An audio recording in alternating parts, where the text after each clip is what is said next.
13 देखिए, 3 अंकों वाली कितनी संख्याएं 7 से विभाज्य हैं। तो सबसे पहले आपको पता होनी चाहिए 3 अंकों वाली कौन कौन सी संख्याएं होती हैं। तो देखिए 3 अंकों की संख्याएं कौन सी होती हैं, जो 100 से शुरू होती हैं।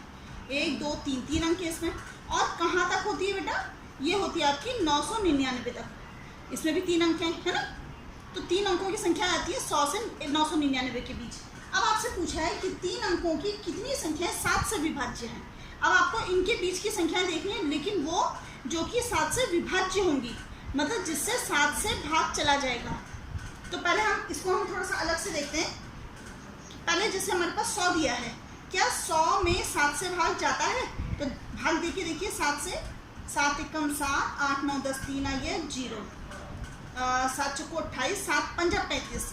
यदि यहाँ पर 5 होता तो 7 पंजा 35 पूरा चला जाता, यानी कि यहाँ पर 5 होना चाहिए था। 5 होना का मतलब होता है ये 105 होना चाहिए। यदि 105 होता तो इसमें 7 से भाग चला जाता। इसका मतलब 100 में नहीं जाता, 101 में भी नहीं जाएगा, 102 में भी नहीं, 103 में भी नहीं, 104 में भी नहीं। 105 पहली संख्या है 3 अंकों वाली जो 7 से विभाज्य होती है। इसके बाद फिर दूसरी संख्या कौन सी होगी? ये तो अंडरस्टूड है कि पहली वाली 105 है तो उसमें 7 जोड़ देंगे तो 112 होगी। फिर इस तरह से 119 होगी और आगे भी होंगी। कहाँ तक होंगी ये संख्या है? ये है 999। क्या देखते हैं कि क्या 999 जो है ये 7 से विभाज्य होता है? तो 7 एकम 7, 8 9 2 29 हो गया, 7 चौको 28, 1 बचा और ये आ गया 9। 7 का भागा 19 में, 7 दूनी 14, 7 या 21, तो 7 दूना 14। यानी यहाँ पर यदि 4 होता, ये 14 होता तो 7 दूनी 14 चला जाता। इसका मतलब यहाँ पर 4 होता, मतलब ये होता आपका ऐसे, तो 7 दूनी 14 पूरा चला जाता।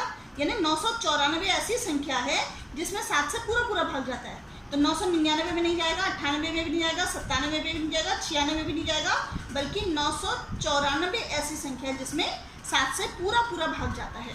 तो ये आपकी कुल मिलाकर के एक एपी बन गई है। देखिए, ठीक है। ये एपी में जो पहली संख्या है ये आपका प्रथम पद हो जाएगा, ए 105, डी कितना हो जाएगा सार्वंतर, 112 में से आप 105 को घटाएंगे तो आपका सीधे से आ जाएगा 7। और ये जो लास्ट में दे रखा है 994, ये क्या है? ये अंतिम पद है, नहीं लास्ट टर्म है, इसे बोलते हैं अंतिम पद। तो ये क्या हो गया 994। ठीक है, इतनी चीजें आपको दी गई है, मतलब आपको पता है। ज्ञात क्या करना है आपको? फिर से देखिए, 3 अंकों वाली कितनी संख्याएं, कितनी संख्या मतलब कितने पद हैं, मतलब n आपने ज्ञात करना है, कितने पद हैं। इसको ज्ञात करने के लिए हम क्या करेंगे? वही सूत्र लगाएंगे, an बराबर a plus n minus 1 into D. an कितना है, सॉरी, अब आपको ये एक चीज़ पता होगी कि जो ये सूत्र होता है यहाँ पर हम an को रिप्लेस कर सकते हैं l से। l बराबर a plus n minus 1 into D. यदि आपको अंतिम पद पता है तो ये वाला सूत्र लगता है। ठीक है, अब लगाइए इसमें, तो ये आ गया आपका 994 बराबर a की जगह आ जाएगा 105 प्लस n आपको निकालना है -1 और d है आपके 7। इसको हल करने का सबसे पहला तरीका होता है जो बराबर की बाद की संख्या से पहले ले लीजिए। यह हो जाएगा आपको 994 में से 105 को हटाइए, इधर आके माइनस हो जाएगा, बराबर ये बचा n माइनस 1 इंटू 7। इसे घटाओ, 9 8 और 8, ये आपका हो गया 8 8 9। ठीक है, बराबर हो गया n माइनस 1 इंटू 7। अब क्या करेंगे? 7 को डिवाइड कर देंगे, ये बटे में आ जाएगा 7 और बराबर हो जाएगा आपका n माइनस 1। अब 7 का भाग इसमें देखिए कितनी बार जाता है, तो ये जाएगा आपका 7 एकम 7, 7 दूनी 14 और 7 सता 49, 127 बराबर n माइनस 1, इतना हो जाएगा। इसे हल करने के लिए क्या करेंगे? -1 को इस तरफ ले आइए, यहाँ पर सॉल्व करिए इसे, 127 तो आ गया हमारा। ये जो -1 है इसे इस साइड ले आइए, यानी +1 हो जाएगा और बराबर n का n, तो ये हो जाएगा 128 बराबर n। पलट के इसे लिख लो, n बराबर हो गया 128। n मतलब कुल पद हैं। ये कौन से पद हैं? ये हैं कि 100 से लेकर के 999 के बीच में, मतलब 3 अंकों वाली जो संख्याएं हैं उनमें 7 से विभाज्य कितने पद हैं? 128। तो यही यहाँ पर आप आंसर लिखेंगे, 3 अंकों वाली संख्या जो 7 से विभाज्य है वो कितनी है? 128। तो 7 से विभाज्य 3 अंकों की संख्या है, 3 अंकों की संख्या कितनी हो जाएंगी? 128। यह आपका आंसर है।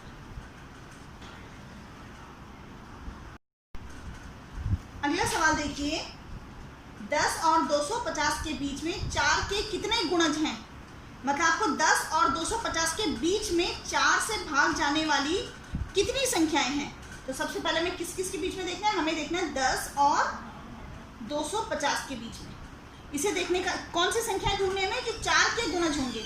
4 के गुणज का मतलब होता है, 4 का गुणज क्या हुआ? 4 एकम 4, 4 दूनी 8, 4 तियां 12, 4 चक्कू 16, 4 पंजा 20। इस तरह से 4 के गुणज निकालने हमने कहा था 250 तक। तो देखिए, हमने 10 के बाद की संख्या लेनी है ना, इसका मतलब हमने ये इससे तो हमें कोई मतलब नहीं है। तो 10 के बाद पहला 4 का गुणज क्या होगा? 12, अगला होगा आपका 16, फिर होगा 20, लास्ट में क्या होगा? क्या 250 में 4 से भाग चला जाता है? तो इसको करने के लिए हम देखते हैं वापस 4 से हम भाग देके देखते हैं 250 में। 4 छक्का 24, 1 बचा 2, 4 दूनी 8, 4 दूना 8। इसका मतलब यदि यहाँ पर पूरा भाग जाना है तो यहाँ पर 8 होना चाहिए था। 8, ये तो 10 हो रहा है, इसका मतलब 2 संख्याएं कम होनी चाहिए थी। इसका मतलब ये 250 ना होकर के 250 में से 2 कम होना चाहिए था, 248। यदि 248 होता तो इसमें 4 से पूरा भाग चला जाता। 4 छक्का 24 और 4 दूनी 8, यानी यहाँ पर 250 में पूरा भाग नहीं जाएगा बल्कि 248 में जाएगा। तो जो हमारा अंतिम पद होगा वो किस तरह से हमारी एपी निकलेगी? हमारी एपी बनेगी, पहली संख्या 12 आएगी, फिर 16, फिर 20 और लास्ट में हमारा आएगा 248। जब हमारी एपी निकल गई है तो अभी कितने पद होंगे? ये हमारा आराम से निकल जाएगा। कैसे? हमें देखो, प्रथम पद दे रखा है 12, डी हमारा दे रखा है 16 में से 12 घटाइए, 16 में से 12 कम किए तो 4, एन हमें निकालना है कुल कितने पद हैं, और ये अंतिम पद जो एल है वो है हमारा 248।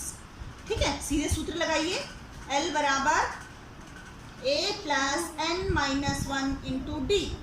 एल कितना दे रखा है आपको? 248 बराबर ए दिया है आपको 12 प्लस एन की जगह एन माइनस 1 और डी की जगह आपका 4। 248 को इधर ही लिखिए, इस 12 को इधर ले आइए तो माइनस 12 बराबर एन माइनस 1 इंटू 4। इसे घटाइए तो ये हो गया 6, 3 और 2, 236 बराबर एन माइनस 1 इंटू 4। इस 4 को बटे में ले आइए तो ये यहाँ पर इसे बटे 4 कर दीजिए, इसे हटा दीजिए तो ये 4 से चला जाएगा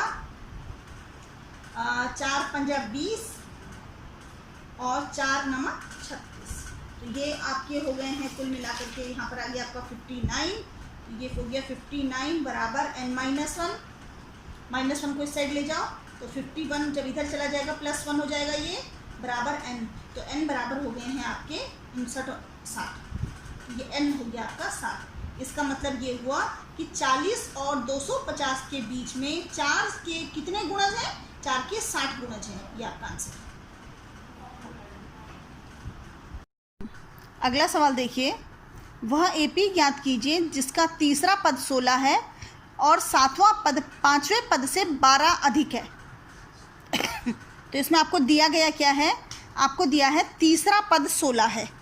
पहली चीज़ आपको दी है तीसरा पद 16 है। तीसरा पद 16 है का मान कैसे करके निकलेगा? ए एन बराबर A plus N minus 1 into D. तो ये हो जाएगा आपका ए प्लस तीसरा है तो 3 माइनस 1 इंटू डी। तो डायरेक्ट लिखी दी ए प्लस 2d। ठीक है, तो इस प्रकार देखिए ये a प्लस 2d जो है, a प्लस 2d का मान कितना है? 16 दे रखा है, तो a प्लस 2d बराबर हो गया 16। अब हमारे पास जो सवाल दिया है ज़रा उसे देखिए।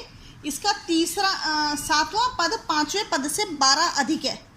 तो पहले आप 7वें पद का मान निकालेंगे, तो 7वें पद का मान कितना हो जाएगा? a plus 60। फिर हम निकालेंगे 5वें पद का मान, तो ये a प्लस 4d हो जाएगा। हमें पता है कि जो पद हम निकालते हैं उससे एक कम आता है d में। जैसे 7वां पद है तो a प्लस 6d, 5वां पद है तो a प्लस 4d। ठीक है, अब होता है कि जो 7वां पद है 5वें से 12 अधिक है, तो प्रश्नानुसार हम क्या करेंगे? 7वें पद, ये 7वां पद a प्लस 60 है और ये 5वां पद है, 5वें में 12 जोड़ देंगे और इसे हम हल करेंगे, यहाँ से हमारा d निकलेगा। तो देखिए हमने इसको हल किया और हमारा निकला ये डी ए से कैंसिल हो गया तो 6D, 4D को हम उधर लिया है, 6 में से 4 गए 2D, तो 2D बराबर 12, तो D बराबर आ गया 6। यहाँ से हमारा D का मान निकल गया। अब जब D निकल गया है, आप उस D का मान समीकरण नंबर 1 में रखेंगे तो आपका A निकल जाएगा। ठीक है, तो यहाँ पर लिखेंगे हम कि D का मान समीकरण 1 में रखने पर, समीकरण 1 में रखने पर क्या है आपका समीकरण 1? ये आपका A + 2D बराबर 16, A की जगह A लिखिए +2 और D का मान रखिए 6 बराबर 16। इसे हल करिए तो ये हो जाएगा A + 2 × 6 = 12 बराबर 16। तो A बराबर हो जाएगा आपका 16 में से 12 को घटा दीजिए, तो A बराबर हो गया 16 में से 12 गए तो 4। तो इस तरह से आपका A कितना निकल गया? 4। ठीक है, तो आपका D बराबर 6 निकला और A बराबर। प्रश्न में आपने निकालना है AP ज्ञात कीजिए, यह AP ज्ञात कीजिए। तो AP कैसे निकलती है? AP निकालने के लिए हम क्या करते हैं, सबसे पहले हम लिखते हैं प्रथम पद। प्रथम पद हमारा A कितना है? 4। दूसरा पद हम कैसे निकालते हैं? प्रथम पद में D को जोड़ देते हैं, तो 4 में आप 6 जोड़ दीजिए 10। फिर अगला पद निकालने के लिए 10 में वापस D को जोड़िए, 10 और 6 16। फिर अगला पद निकालने के लिए जो ये पहला पद है उसमें D को जोड़िए, 16 और 6 22। इस तरह से हम निकालते जाएंगे, तो ये हमारी रिक्वायर्ड AP है। देखिए AP 3 8 13 253 में अंतिम पद से 20वां पद ज्ञात कीजिए। अभी तक हम जो सवाल कर रहे थे वो हम स्टार्टिंग से 10वां पद 12वां पद देख रहे थे। इस प्रश्न में है कि अंतिम पद से 20वां पद ज्ञात कीजिए। तो सबसे पहले तो जो हमें AP दे रखी है हम उसे उल्टा करके लिखेंगे कि अंतिम पद से कैसे करके निकलेगा। तो हमारे पास देखिए AP है हमारी 3 8 13 253। अब हम इसे अंतिम पद से लिखना शुरू करेंगे, मतलब उल्टा करके लिखेंगे। तो हम सबसे पहले क्या लिखेंगे? 253 डैश। अब आएगा आपका 13 के बाद 8, उसके बाद 3। ठीक है, तो अब यहाँ पर प्रथम पद क्या हो जाएगा? A हो जाएगा आपका 253। ठीक है ना, और D कितना हो जाएगा? D कैसे निकालते हैं? दूसरे पद से पहला, यहाँ से हमें दूसरा पद दिखाई नहीं दे रहा है, लेकिन हम यहाँ पर देखेंगे 8 में से हम 13 को घटाएंगे। तो हमने 8 में से 13 घटाया, तो यह आ गया आपका 5। ये बड़ा है, इसका माइनस चिन्ह है, तो -5। ये हमारा D निकल गया। और जो इसका N यानी कौन सा पद हमें निकालना है? हमें निकालना है 20वां पद। तो हमें 20वां पद निकालना है। पद निकाल लीजिए, सूत्र लगाइए। AN बराबर A + N - 1 × D। AN आपने ज्ञात करना है। A आपको दे रखा है 253 प्लस N आपको दे रखा है 20 - 1, D आपको दे रखा है -5। तो ये हो जाएगा आपका 253 प्लस 20 में से 1 गए 19, और ये -5 को इससे गुणा करेंगे तो ये हो जाएगा 253 प्लस माइनस 19 पंजा होते हैं 95, और आप इसे घटा दीजिए तो ये आ गया आपका 158। तो अंतिम पद से 20वां पद निकालने के लिए बोला था, तो ये आएगा आपका आंसर आएगा अंतिम पद से 20वां पद 158 है।